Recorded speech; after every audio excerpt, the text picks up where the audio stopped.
Radio y Televisión Martí presentan Cuba al Día con Mario Pentón.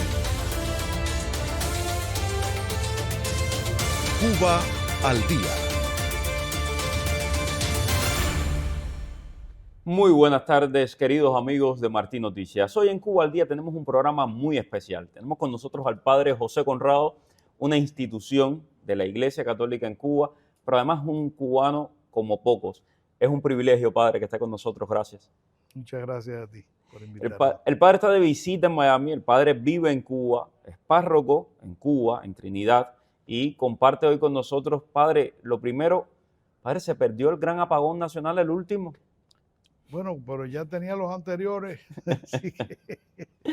Padre, bueno, un poco burlándonos un poco, riéndonos un poco, pero es terrible, ¿no? Hay que reírse porque es una forma también de sacar todo ese dolor que llevamos dentro como cubanos, ¿no? Lo que está viviendo el pueblo cubano hoy es brutal.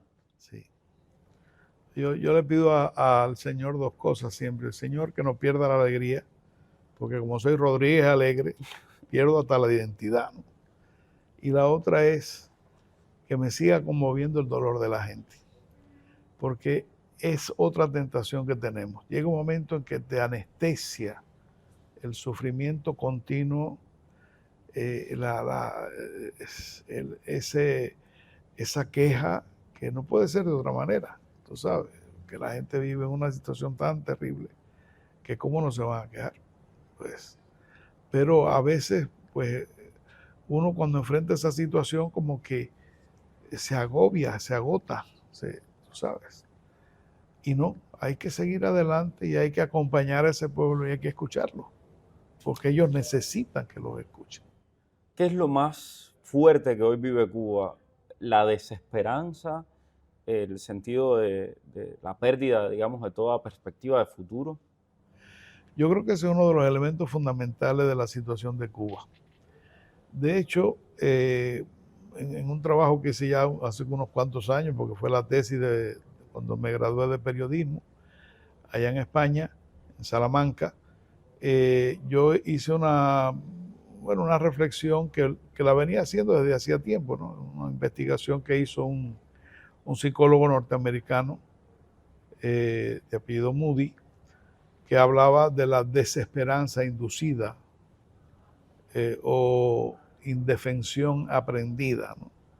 Que es cuando te acostumbras a vivir en una situación que no tiene salida y entonces llega un momento en que ya no haces nada.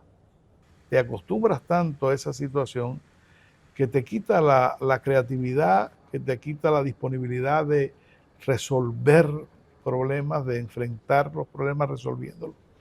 Y yo creo que esa es una de las cosas que están afectando más profundamente al cubano, ¿no?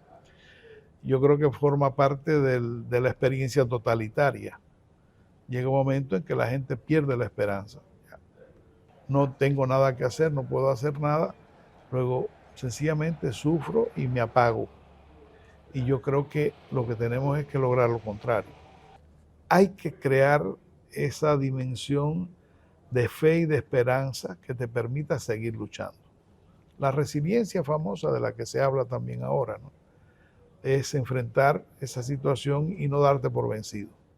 Padre, usted está cumpliendo 50 años de sacerdocio. Se dice rápido, pero es una vida. Sí. En 50 años, 67 lleva el comunismo, 50 años de sacerdocio, pues le ha tocado acompañar al pueblo cubano en momentos muy difíciles. ¿Usted diría que este es el momento más crudo, la crisis más honda que ha vivido el pueblo cubano? Sí, sin duda alguna. Porque es que es todos los aspectos de la vida los que se afectan. Por una parte, claro, el tema de la electricidad, pero es que eso supone, por ejemplo, que no ves televisión, que se te echa a perder la comida que tienes en el refrigerador, que no tienes un ventilador para en medio del calor y los mosquitos. Entonces, eso hace que cada minuto de la vida sea realmente muy angustioso y vivido prácticamente sin recesos. Es decir, estás ahí sometido a esa situación y aguantando lo inaguantable, ¿no? Padre, Trinidad, el centro de Cuba, yo soy de Cienfuegos, muy cerca, y conozco Trinidad y quiero mucho esa ciudad, quiero mucho ese lugar, eh, pero también es uno de los lugares, cuando te vas de La Habana, cada, cada sitio más alejado de La Habana es como donde hay más miseria. Ni hablar ya de Guantánamo. Hace un ratico estábamos hablando de la muerte del obispo de Guantánamo, alguien a quien apreciaba muchísimo, por cierto, y yo le decía, Guantánamo es como si estuvieras en Haití, porque uno ve la miseria a unos niveles que jamás yo había visto, pero en Trinidad, el día a día en Trinidad, en su parroquia. Bueno, la situación de Trinidad es que Trinidad vivía del turismo internacional. Entonces Trinidad conoció una prosperidad que, que no era generalizada en Cuba, era muy especial de Trinidad. Cuando yo llegué allá, las calles llenas siempre de turismo, de turistas, y todo eso ha cesado. Entonces eso quiere decir que personas que estaban acostumbradas a un nivel de vida ya diferente, pues han tenido que regresar a lo anterior. Y con todo y eso, la ciudad está mucho más limpia que La Habana, por ejemplo. Todavía recogen la basura. El otro día, cuando yo venía, las monjitas que habían ido a los 50, a la misa de los 50 años allá en mi parroquia, le decían, ay, mira, hay basureros, están recogiendo la basura ahí en la esquina de la iglesia, ¿no? Y sí, es verdad que no está como La Habana, pero la situación es realmente como en toda la isla, desesperada y desesperante. Por la cuestión de la corriente, la cuestión del alimento que está cada vez más caro, y la gente no tiene poder adquisitivo. Entonces hay gente que está pasando hambre. Y hay mucha gente que está pasando necesidad. Si te enfermas, ni pensarlo, porque tienes que llevar, bueno, la sábana, la jeringuilla, la medicina, al hospital. Todo es así. Es una situación de angustia continua, de no solución de los problemas.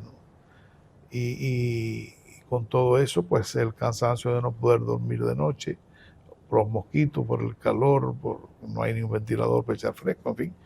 Es una situación muy, muy difícil, muy difícil. Padre, y por ejemplo, en su comunidad, con las personas que usted interactúa, ¿qué dicen de la situación del régimen que está llegando, digamos, a un extremo que nunca habíamos visto? Por otra parte, desde Estados Unidos, una y otra vez dice Cuba será la próxima, pero no vemos esa próxima. El régimen mueve ficha, pone al Cangrejo dando entrevistas diciendo de que él va a ser Raúl Guillermo Rodríguez Castro, el nieto de Raúl Castro, que él va a asumir, a dar el paso al frente si es necesario para asumir el control de Cuba. Entonces, ¿qué dice la gente de todo esto? Yo creo que la gente ha perdido la fe prácticamente, completamente en el sistema. Que la gente está consciente de que ya ellos si han llevado al país a este nivel de deterioro y de destrucción, ¿cómo ahora van a empezar tú sabes, cuando no hay inversión extranjera, ¿quién va a invertir en Cuba si no hay garantías de que se vaya a respetar su inversión? Y además, como no funciona nada, imagínate, decir, las tiendas están abiertas, pero no pueden vender, porque no funcionan los aparatos para cobrarte. Entonces, todo es así, es decir, que la gente hace como que trabaja, pero no trabaja. Es un país que no produce. ¿Sabe lo que es un país entero que vive nada más que, como es el caso de las MIPYMES, que ofertan cosas que compran afuera, pero que no se producen dentro de Cuba? Entonces, Cuba es un país que está totalmente a la desbandada. Entonces, ¿cómo se va a lograr, digamos así, una reacción de un pueblo que ya no cree en el gobierno que tiene y que ya ha visto que todo ha sido un fracaso? Si no hay un cambio serio y cierto, yo creo que aquello no es. La gente no tiene capacidad de reaccionar si no tiene una fe en que puede lograrse algo. Y en estas condiciones no se ha logrado ni se va a lograr. Es decir, las 176 medidas esas con las que ellos están llenándose la boca de que todo va a cambiar y todo va a Desde hace mejorar. tiempo que todo el mundo les pedía que tomaran las medidas, no las tomaron. Ahora que el país está en quiebra total, empiezan con estas medidas, pero es que ¿con qué? Ese es el problema. Tú sabes, no hay esperanza por ese lado. Y el tema de la represión, que no escampa. Es decir, eso Sí, lo mantienen. tú sabes que hay una cosa curiosa, ¿no? La gente no pide. El otro día en una de estas protestas populares, alguien decía, no queremos corriente, lo que queremos es libertad. O sea, la gente se ha dado cuenta también y ha unido una cosa con la otra.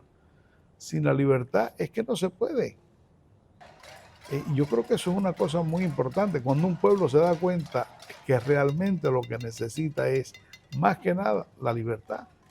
Y yo creo que la gente se está dando cuenta de eso. Están, por supuesto, metidos en la angustia de no tener que comer, si se enferma, no tener medicina, si quiere trasladarse de un lugar a otro, no hay transporte. Ahora hay que pedir un permiso y una justificación. Se murió un familiar o tengo que ir a un turno médico. Si no, no te dan el permiso para viajar de un lado al otro del país, dentro del país. Entonces, tú sabes, ¿quién puede vivir así permanentemente? Es que no es vida. Padre, en medio de todo esto está la iglesia. Hemos visto a la iglesia ayudando muchísimo en Oriente, a los damnificados del huracán Melissa, pero la iglesia ha hecho esto a lo largo de los 67 años y más, ¿no? En Cuba.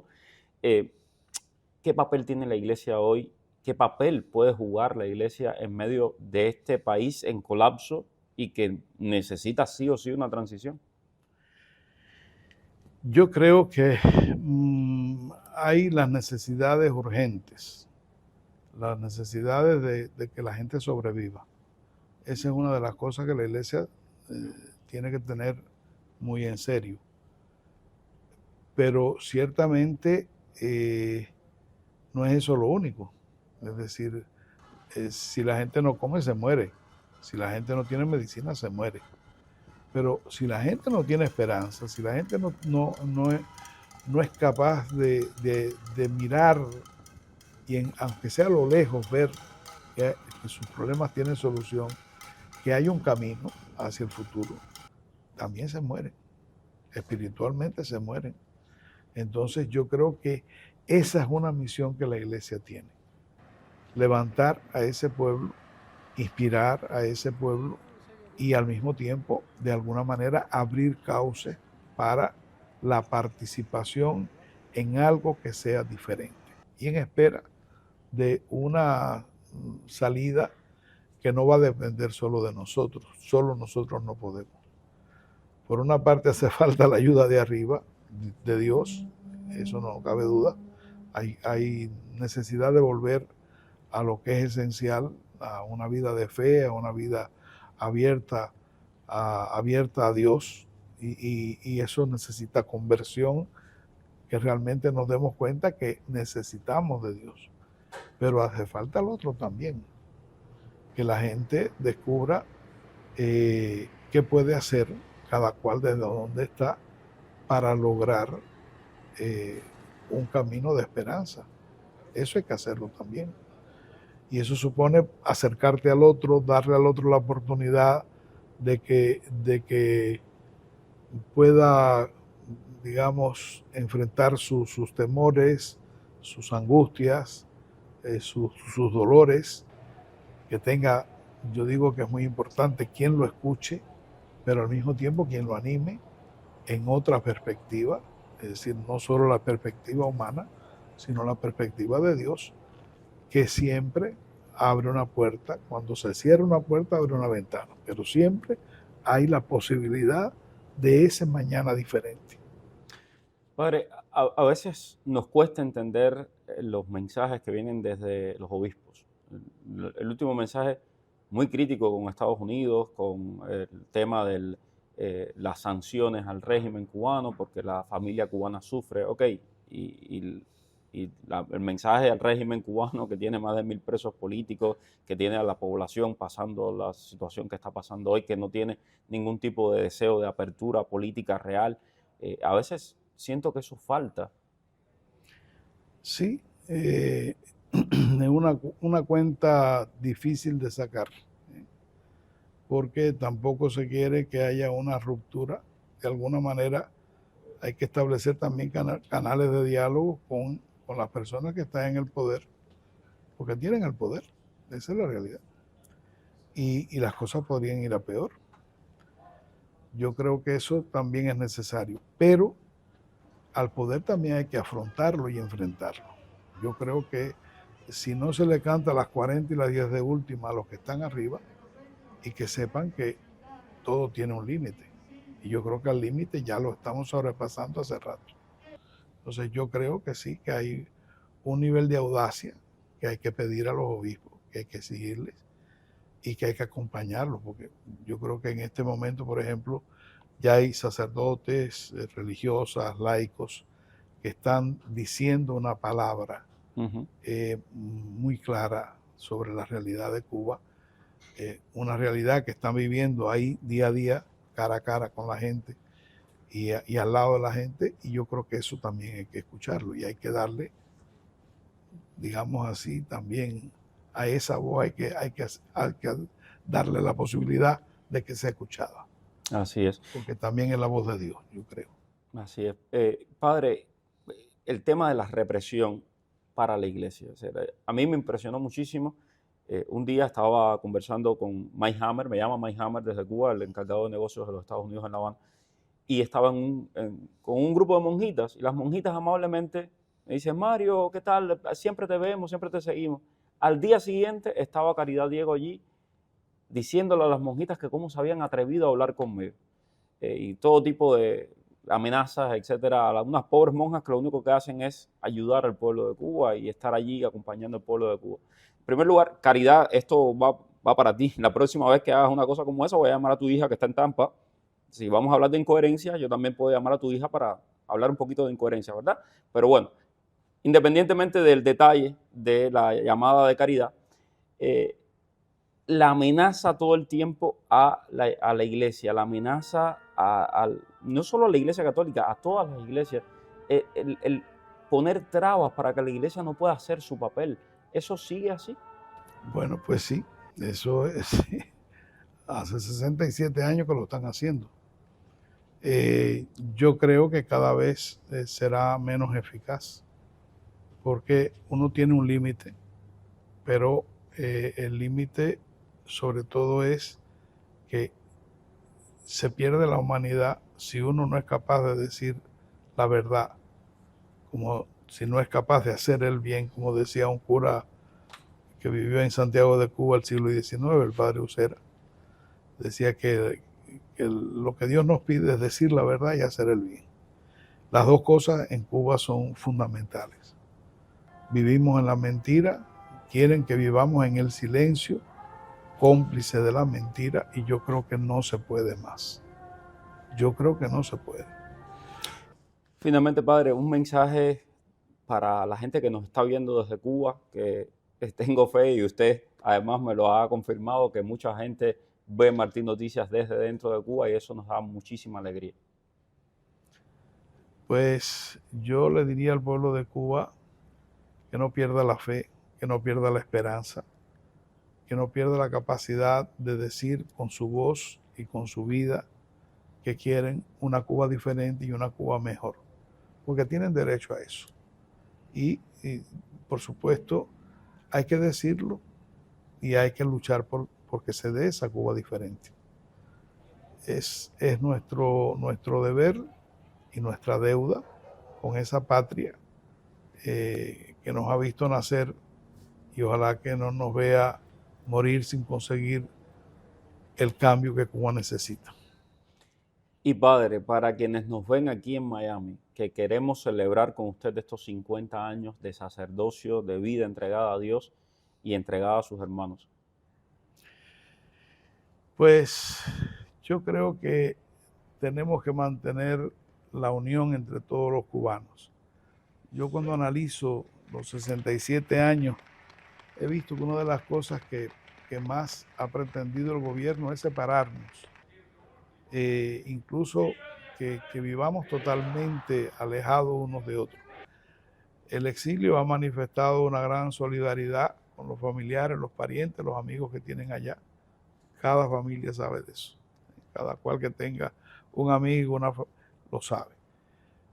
Yo creo que eso tenemos que cuidarlo y conservarlo y tenemos que promoverlo. Desde aquí nos pueden ayudar, evidentemente, pero no solo de pan vive el hombre.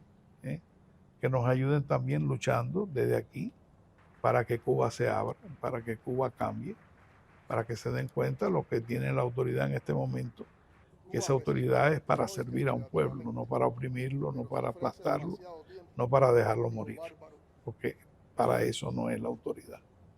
Entonces, yo creo que eso hay que recordárselo a los de allá y también a los de aquí.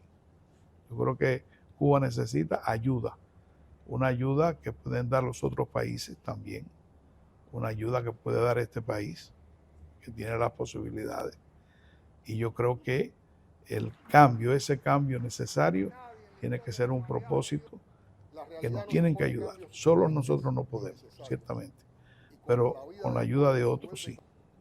Y los cubanos de aquí tienen que ponerse para la cosa, como decimos, ¿no? Es decir, que hagan conciencia, que den a conocer la realidad de Cuba, no entre los cubanos, que ya todo el mundo lo sabe más o menos, ¿no?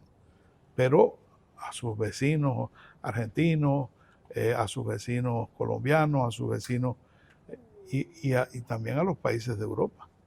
Yo creo que aquí hay un trabajo serio que hacer y esa parte no la podemos hacer tanto desde Cuba como la pueden hacer los cubanos desde aquí. Y un trabajo importantísimo y que está por hacer y yo creo que dará su fruto. Así que eso sí, tenemos que luchar juntos y agradecemos todo lo que puedan hacer por nosotros, eso que quede claro. Muchas gracias, Padre Conrado. Padre, hay una Eucaristía para celebrar sus 50 años de sacerdocio. Sí, el viernes en la iglesia de San Michael, el Arcángel, en Flagler y la 29, Bueno, pues, a las 6:30 de la tarde. A las 6:30 de la tarde, sí. Este viernes, una Eucaristía, una misa para celebrar 50 años de sacerdocio. ¿Se dice rápido? Pero son 50 años difíciles. Se ha pasado mucho en estos 50 años. Muchas gracias, Padre. Pero el Señor no ha fallado. Muchas gracias por su testimonio, muchas gracias por su servicio al pueblo de Cuba, muchas gracias por servir a la verdad, por servir a Cristo. Gracias a ustedes por todo lo que nos ayudan. Que Dios los bendiga. Gracias, Padre. Gracias a todos. Déjenos sus comentarios en las redes sociales, como siempre les pedimos, y por favor, compartan esta entrevista para que llegue a todos los cubanos. Soy Mario Pentón, que tengan una excelente tarde.